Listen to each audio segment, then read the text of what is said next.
ನಮಸ್ತೆ Karnataka, welcome back to Radha Ravi YouTube channel. ಇವತ್ತಿನ ವಿಡಿಯೋದಲ್ಲಿ ಇದ್ಕಿದ ಬೇಳೆ ಸಾಂಬಾರು ಅಂದರೆ ನಾವು ಯಾವ ಥರ ಮಾಡ್ತೀವಿ ಅನ್ನೋದನ್ನ ತಿಳಿಸ್ತಾ ಇದ್ದೀನಿ. ಆ ವಿಡಿಯೋನ ಪೂರ್ತಿಯಾಗಿ ನೋಡಿ.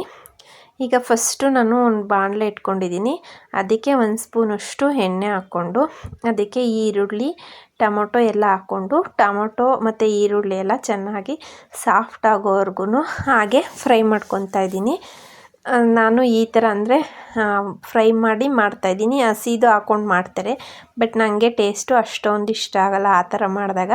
ನನಗೆ ಈ ಥರ ಮಾಡಿದಾಗಲೇ ಸಾಂಬಾರು ಒಂಥರ ಟೇಸ್ಟ್ ಸಿಗುತ್ತೆ ಅನಿಸುತ್ತೆ. ಸೊ ಹಾಗಾಗಿ ನಾನು ಎಲ್ಲ ಸಾಂಬಾರಿಗೂ ಆಲ್ಮೋಸ್ಟ್ ಇದೇ ಥರ ಮಾಡೋದು. ನೆಕ್ಸ್ಟ್ ಇವಾಗ 1 ಗೆಡ್ಡೆ ಬೆಳ್ಳುಳ್ಳಿ, ಒಂದು ಅರ್ಧ ಇಂಚಷ್ಟು ಶುಂಠಿನೂ ಸಹ ಇದಕ್ಕೆ ಹಾಕ್ಕೊಂಡು ಫ್ರೈ ಮಾಡ್ಕೊತಾ ಇದ್ದೀನಿ.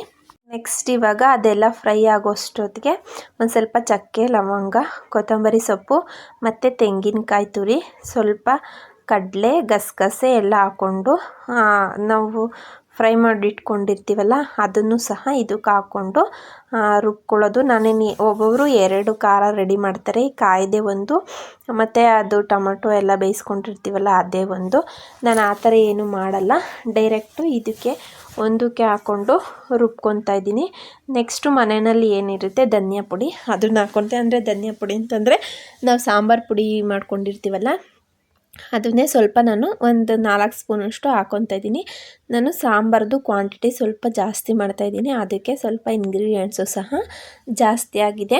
ಇಲ್ಲಿ ನೋಡಿ ಅಷ್ಟೊತ್ತಿಗೆ ಇದೆಲ್ಲ ಫ್ರೈ ಆಗಿರುತ್ತಲ್ವ, ನೋಡಿ ಇಷ್ಟೊತ್ತಿಗೆ ಸಾಫ್ಟ್ ಆಗಿದೆ ಈರುಳ್ಳಿ ಮತ್ತು ಟೊಮೊಟೊ ಎಲ್ಲ. ಸೊ ಹಾಗಾಗಿ ಅದನ್ನು ಜೊತೆಗೆ ಹಾಕ್ಕೊಂಡು ರುಬ್ಕೋಬೇಕು.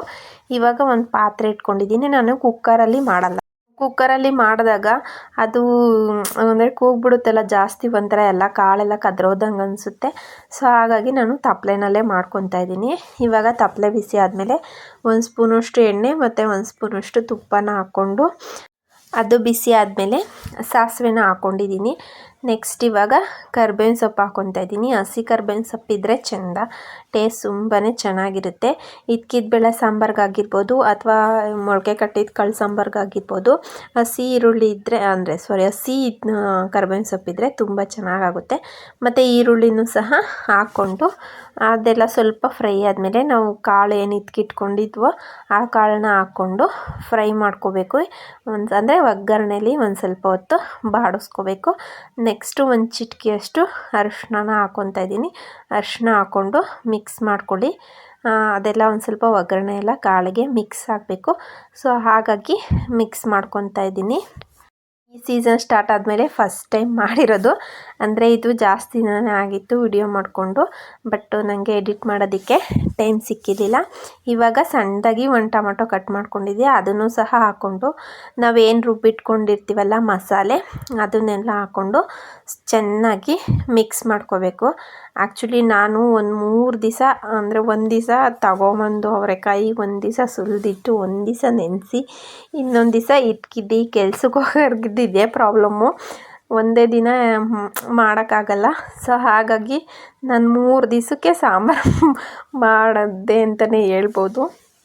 ಇವಾಗ ಅದು ಕಾಳು ಮತ್ತು ಸಾಂಬಾರು ಅದು ಏನು ನಾವು ರುಬ್ಬಿಟ್ಕೊಂಡಿರ್ತೀವಲ್ಲ ಮಸಾಲೆ ಅದೆಲ್ಲ ಚೆನ್ನಾಗಿ ಮಿಕ್ಸ್ ಆಗಲಿ ಅಂತೇಳಿ ಚೆನ್ನಾಗಿ ಒಂದು ಸಲ ಮಿಕ್ಸ್ ಮಾಡ್ಕೋಬೇಕು.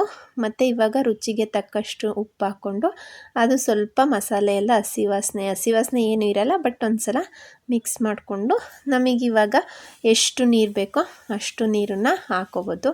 ನೀವು ಕನ್ಸಿಸ್ಟೆನ್ಸಿ ನೋಡಿಕೊಂಡು ಹಾಕ್ಕೊಳ್ಳಿ, ಯಾಕೆಂದರೆ ನಾವು ತಪ್ಪಲೆನಲ್ಲಿ ಮಾಡ್ತಿರೋದ್ರಿಂದ ನೀರೆಲ್ಲ ಆವಿಯಾಗಿ ಹೋಗುತ್ತಲ್ಲ, ಸಾಂಬಾರು ಗಟ್ಟಿ ಬಂದ್ಬಿಡುತ್ತೆ.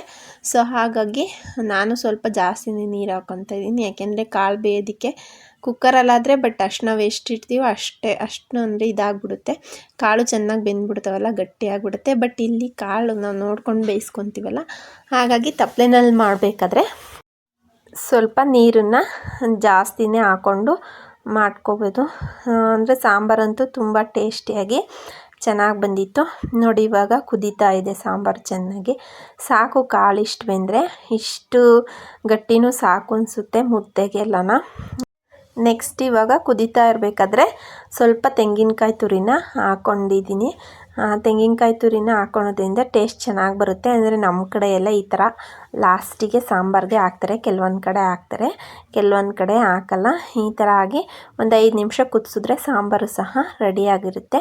ನೋಡಿ ಎಷ್ಟು ಚೆನ್ನಾಗಿ ಬಂದಿದೆ ಅಂತ. ಕಾಳು ಸಹ ಕದ್ರಿಲ್ಲ, ಒಂದು ಅದಕ್ಕೆ ಬೆಂದಿದೆ. ಈ ಥರ ಇರಬೇಕು ನಮಗೆ ಸಾಂಬಾರು. ನಾನಿವತ್ತು ದೋಸೆಗೆ ಅಂತೇಳಿ ಸೆಟ್ ದೋಸೆ ಥರ ಮಾಡಿಕೊಂಡು ಅದ್ರ ಜೊತೆಗೆ ಸಾಂಬಾರು ಮಾಡ್ಕೊಂಡಿದ್ದೆ. ಸಂಡೇ ಆಗಿತ್ತು ಅವತ್ತು. ಸೊ ಹಾಗಾಗಿ ಟೇಸ್ಟ್ ಅಂತೂ ತುಂಬಾ ಚೆನ್ನಾಗಿ ಬಂದಿತ್ತು. ನೀವು ಒಂದ್ಸಲ ಟ್ರೈ ಮಾಡಿ ಹೇಗಿತ್ತು ಅನ್ನೋದನ್ನ ಕಮೆಂಟ್ ಮೂಲಕ ತಿಳಿಸಿ. Thank you.